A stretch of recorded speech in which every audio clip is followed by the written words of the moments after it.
Hi friends, welcome to DTK Food and Travels. Please do like, share and subscribe to our channel. Today we're making string hoppers made with rice powder and egg curry. String hoppers, always also known as idiappam. So first we're gonna go ahead and make the egg curry. So we'll get the ingredients ready for that. You'll need 1 tablespoon of fennel seed, half a teaspoon of turmeric powder, half a teaspoon of kashmiri chili powder, 1.5 tablespoon coriander powder, 2 tablespoon ginger, and 2 cloves of chopped garlic. And then you want to go ahead and heat up 2 tablespoons oil. We used olive oil. You can use any kind of oil. Go ahead and add 1 teaspoon of mustard seeds and reduce the heat to medium. After the mustard seeds pop, you want to go ahead and add 2 green chilies that are sliced. That's to get the aroma out.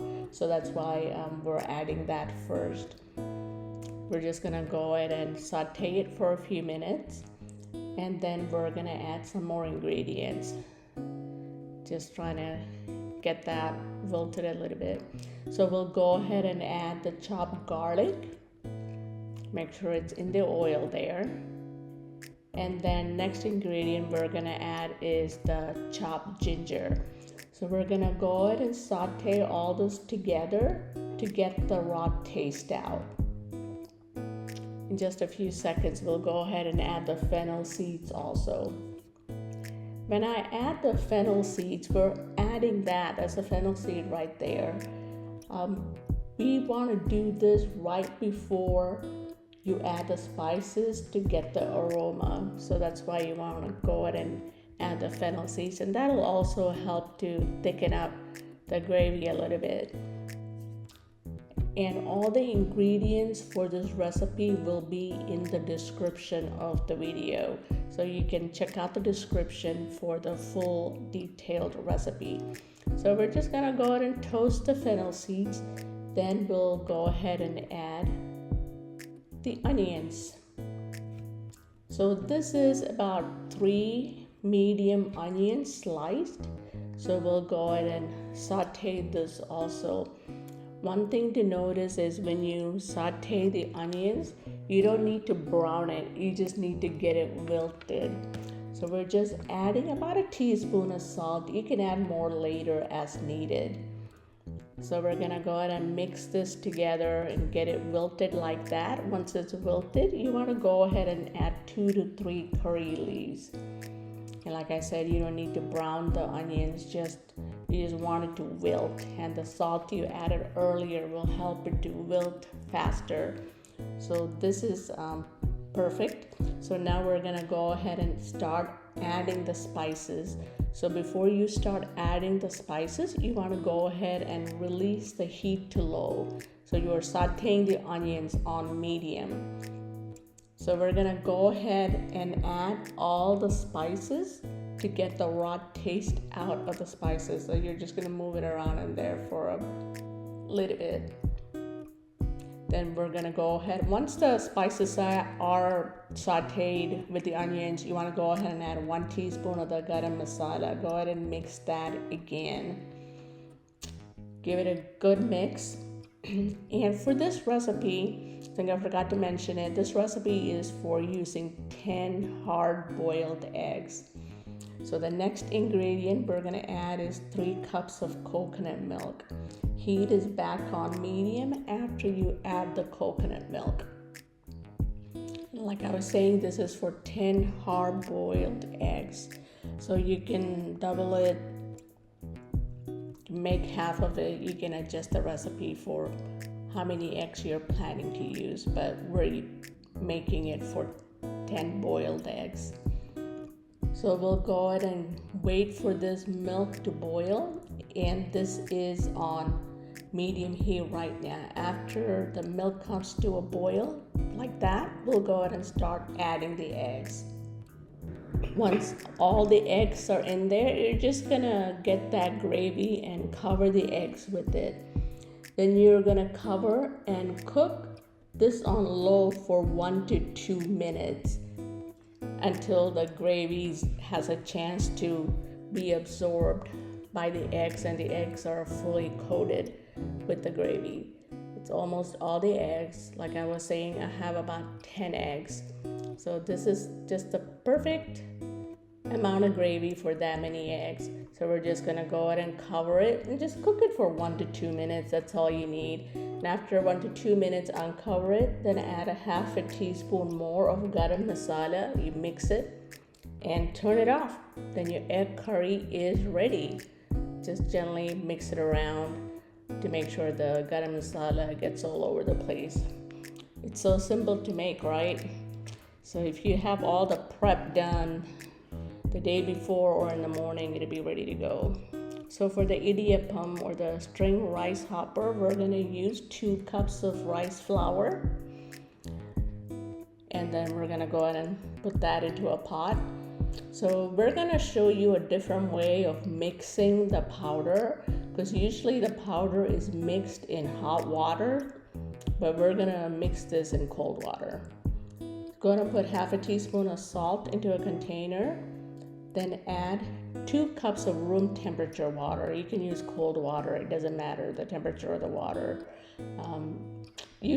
Traditionally it's mixed with hot water, but it's kind of hard because unless you have a KitchenAid mixer or something, you can hurt your fingers. So this is the way we do it. This is the way my husband does it. So we're gonna mix the salt water into the rice powder. You're just gonna add it a little bit at a time, otherwise it's just gonna be just one big clump. Just slowly pour in a little bit and just keep mixing it. And this water that we used was actually right out of the refrigerator, filtered water, but you can use room temperature water, that's fine too. And then we're just gonna go ahead and mix the rest of it in there. It's almost.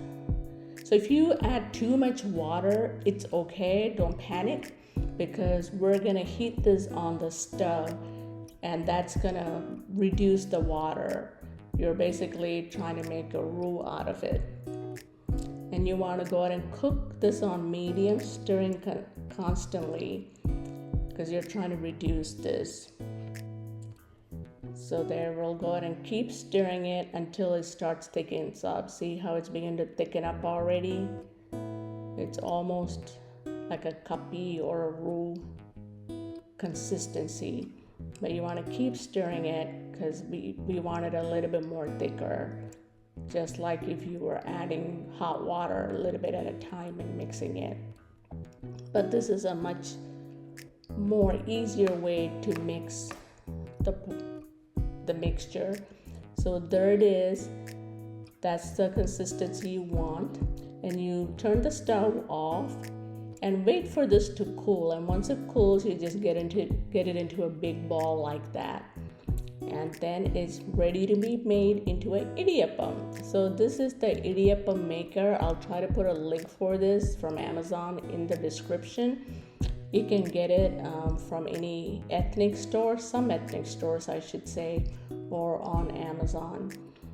It's pretty easy to use this one. So you just open the top and then you get a little bit of the rice flour mixture and you put it into there. That's what it looks like inside. And when you're making the roux, if you get a little bit of clumps in there, it's okay, because when you press through this, all the clumps are gonna go away and you're gonna get the little noodles. So don't worry if you do have little lumps or clumps in your mixture.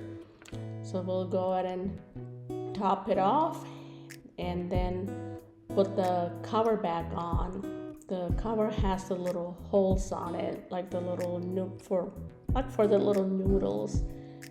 And that's why it's gonna come out really small. So to put the noodles in, we used a plantain leaf that we wilted over heat, then put some oil on it. Then you want to put a little bit of coconut at the bottom. You can put some sugar in it or use the sweetened coconut. We're just using plain coconut. Then you want to go ahead and just press it in there. that's all there is to it. So you're just gonna keep doing it. So if you don't have banana leaves, you can just use some foil paper. Just make sure you grease it. And if not foil paper, you can just use it in the steamer like that. Just make sure you put plenty of oil at the bottom so it won't stick to the steamer. So almost all done. That's all there is to it. And now we need to steam it. So this is on medium. So once the steam comes out of it, once you see the steam come out of this steamer, you want to cook for another 5 minutes. Then your idiappam will be ready. So you see the steam there on the side. So once it comes like that, time it and time it for 5 minutes. And then after 5 minutes, just turn it off and it'll be ready. So it's been about 5 minutes. We're going to take it out. There it is. Looks so yummy. So it's perfectly done. And you just want to take it out carefully. Don't burn your fingers. You can get a steam burn if you're not careful. So you just want to take it off the banana leaf or out of the foil. And when you flip it over, you'll see the coconut that you put in is on the other side. So when you serve it with the coconut side up. And you can serve it with egg curry or like chickpea curry of your choice. It goes with almost pretty any kind of gravy. There it is. Doesn't that look yummy? This was so soft. I mean, it was just amazing. Hope all of you will try it. Thank you for watching. Please do like, share, and subscribe to our channel.